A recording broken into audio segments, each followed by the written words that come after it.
his act. I don't know if it's any consolation, but 90% of the time, girls are reported missing from the college. They're at a cabin somewhere with a boyfriend. I'm going to kill you. Agnes, it's me, Billy. Agnes, don't you tell what we did, Agnes. Yes, the caller is in the house. The calls are coming from the house.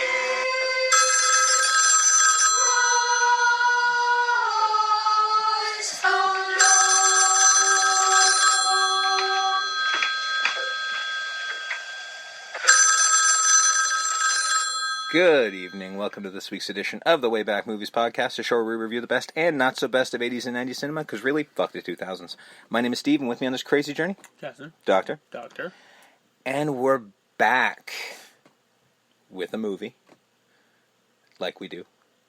Ho, ho, ho. It's all Christmassy. Can you tell from the intro? Fuck. Yeah. We're kicking off the season with the most depressing. Yeah. We're definitely, we're putting y'all in a Christmas spirit with picking possibly the most fucked up thing we could go with. Because we're our show. Yeah. This is what this show is. Yeah. I mean, if you're... We're going to get to the nice and warm and fuzzies in a minute, but... Yeah, we promise the rest of this month, other than, I guess, the end. Yep. The next 3 weeks after this will be, for the most part, you know, we still pick some cynical movies, but... We did. But more Christmassy. Yes. More Christmassy. Don't worry, how do I put this? The Christmassiest of Christmas movies is coming up later this month, so don't worry, we're going to get all warm and fuzzy. But for right now, we have to be us just a teensy little bit. So here we are, going back to October 11th of 1974 with the classic Black Christmas. So let's go back to as far back as we usually go.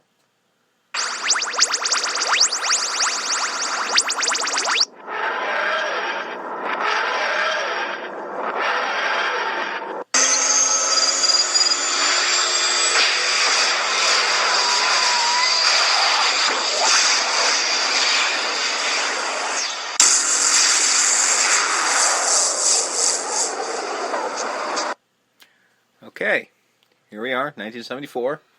Neither one of us has been alive. Nope. Not even a thought. Nope. So, yeah. How you doing? Yep. Yep. Before we start, we never do this. Oh, right, yes. We never do this. The corrections department. Yes. We should really look into getting a corrections department because we probably get things wrong week to week. Oh, I'm sure of it. But I did do an egregious one last week for Showgirls, so I do have to correct that Mr. Robert Davi is still alive. Yeah. Which is great, but I did not think that. No? And I deemed him not alive. So...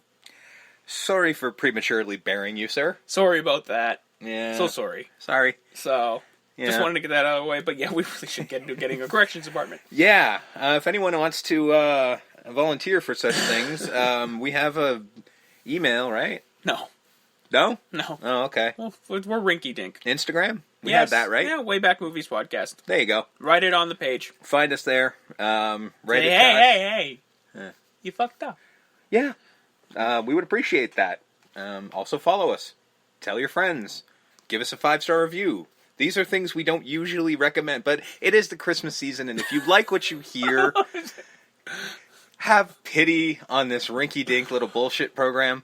On this rickety boat. Yes, and help us out. WayBack Movie Podcast. That actually, if you give us a 5-star review, of course, only if you think we deserve it, and a little bit if you don't.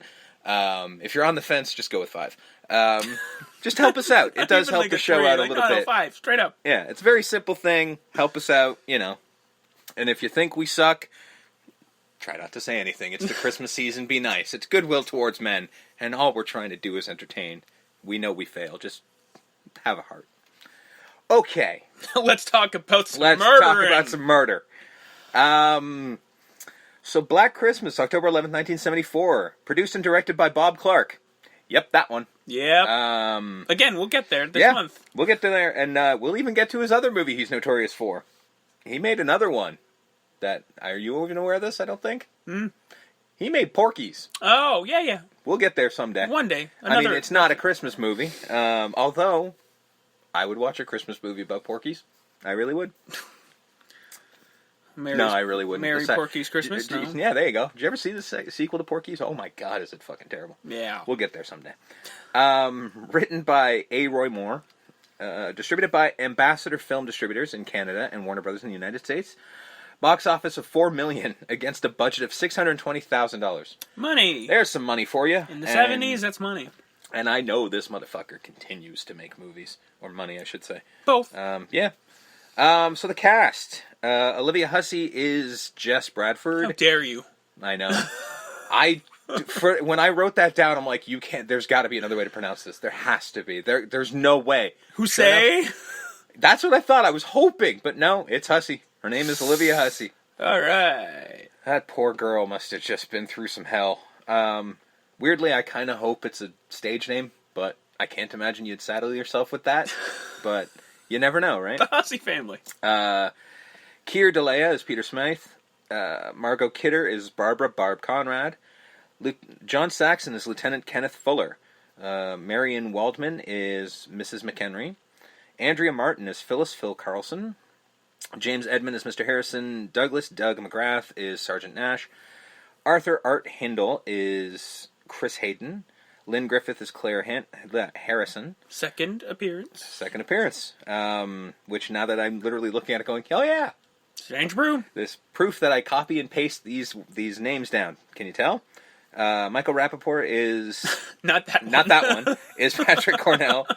Leslie Les Carlson is Bill Graham. Martha Gibson is Mrs. Quaife. Dave Clement is Kogan. Julian Reed is Officer Jennings. Nick Mancuso is Billy, phone voice, uncredited. And Bob Clark is Billy Shadow, uncredited.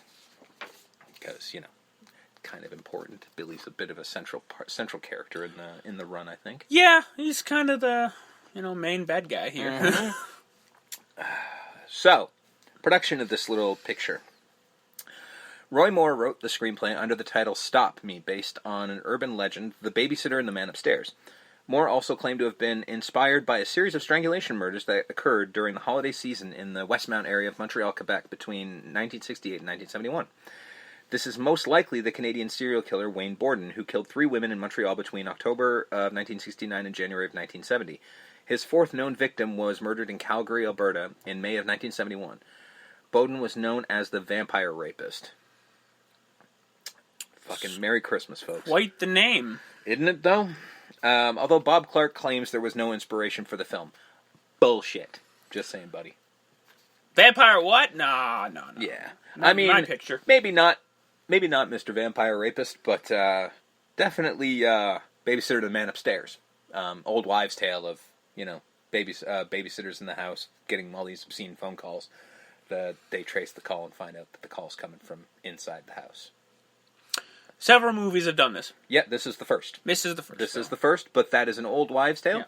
Yeah. And yeah, this had to have been inspired by Mr. Clark. By the way, this movie's first for a lot of things. Oh, yeah, we'll get there. Don't worry.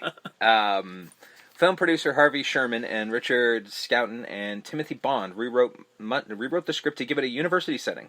Clark, who had felt the original script was too much of a straightforward slasher film, made several alterations in dialogue and also incorporated humorous elements to the film, particularly the drunkenness of Barb and Mrs. Mack, who Clark based on his aunt. I want to party with his aunt. She clearly knew how to party, man. Yep. Clark felt that college and high school students had not been depicted with any sense of reality in American film, and that he intended to capture the astuteness of young adults saying, college students, even in 1974, are astute people. They're not fools. It's not all bikinis, beach blankets, and bingo. Sir, you made Porky's. Although, albeit after this, but you still made Porky's. Stop telling me that you've got integrity. Just saying. What's wrong with bingo? That's the thing. I don't know. I don't think bingo... I should have looked it up, but bingo doesn't mean the game.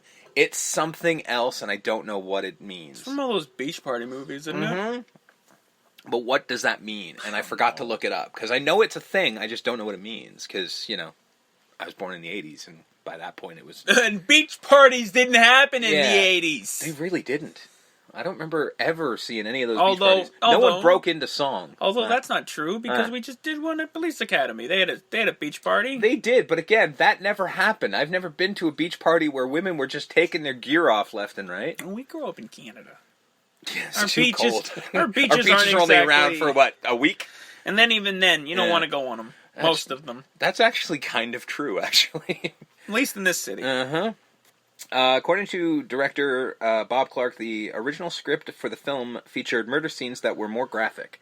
Clark, however, felt it would be more effective if the murders were toned down and made more subtle on screen. Correct. More like this idea as well. Correct. Correct. See the remake. We'll get there. Ooh. Well, we won't get there, thankfully. No, we'll never talk about that, but I will give my review of it because in preparation I did watch it. Ooh, Holy why? fuck. Well, I just wanted to know because it sounded intriguing. It was not. Yeah. I'll get there. Olivia Hussey, unfortunately named. Mrs. Hussey to you. That's right. Miss Hussey if you're Miss nasty. Hussey. Oof, that sounds so bad. I was trying to make that joke and it sounded so fucking horrible. Yep. Oh, Jesus. My apologies to Mrs. Hussey. That's never going to be okay. Okay, we'll just move on. Who had previously garnered international fame for her role as Juliet in Franco Zeffirelli's Romeo and Juliet in 1968, signed on to appear in the film after being told by a psychic that she would make a film in Canada and it would earn a great deal of money. Okay. I mean... I don't believe in psychics. But... Coincidences are a thing. Sorry, this is I the don't hill believe him in either, This but is the hill I will die on. She was correct. She was correct, to give her credit, but, you know... But a broken clock, Broken you know. clock is always right twice. Sun shines on a dog's ass once in a while. Just saying. Clark sought Keir Dullea to play the role of Peter based on his performance of Dave Bowman in 2001: A Space Odyssey. That's just funny of how long ago I made these notes. I asked you about 10 minutes before we started this if he was the Is same that guy. Dave? Yeah. And I had the note in here. I literally did these notes like 3 weeks ago during my crazy exhaustion time. I have no idea what's in these, so I apologize if it doesn't make sense. I don't even know what's going on. That's very true. The role of Mrs. Mack was offered to Betty Davis, who declined the part. Yeah, no shit. Sorry, Betty Davis ain't doing this movie. You want to go where? Oh, Canada. Kind of, yeah. I'm pretty sure that's exactly how the meeting In would the have cold? gone. Yeah, that's how the meeting went, I'm sure of it. Miss Davis, please. Stand. Oh. Calm down, it's just Canada. They're right up there. Oh. Perish the thought. And she slammed the door in their face, and they got this brought. Pretty much, yeah, that's exactly how I assume it went. She would later work with Olivia Hussey on Death of the Nile, though reportedly they did not get along while filming. I don't think anyone got along with Betty Davis. No! I think that was just her thing. She was just kind of a bitch. Like, the original diva. Old Hollywood, man. Yeah, it's just kind of how that works. But, you know, how can you be mad That was a dreadful movie you did in Canada. How can you be mad at a hussy? That's what I'm saying. I don't know. Had to do it, and it's not going to stop. No, hey, we didn't name her. We did not. I still should have looked up and saw if that she made this herself or not. Anyway, Margot Kidder was cast in the role of Barb and said she had been attracted to the character because she was wild and out of control, and not a conventional leading part. Behind, she's passed away. Yep. Biting my tongue. Wild and out of control. Wonder why she was attracted. Okay. Look it up, kids. That's Google it. She's passed away. I'm not going to do it. Google it, baby. For the role of Claire Harrison, whose murder jumpstarts the film's plot, Toronto native Lynn Griffith was cast after her mother, who was also her casting agent at the time, got her an audition. Pamela Elsinore, everybody. Yep. Didn't occur to me until just this moment. And then as soon as you said it to me, I'm like, oh yeah, that is. And then I read the name again. I was like, fucking Lynn Griffith. Yeah, that is her name. Oh, wow. I like her. Where are we going here? Lost my train of thought. Still a little bit off myself, so bear with me here. The role of Peter was originally offered to Malcolm McDowell, who turned it down. A decision McDowell regrets to this day when he saw the massive success of the film and its classic horror film status.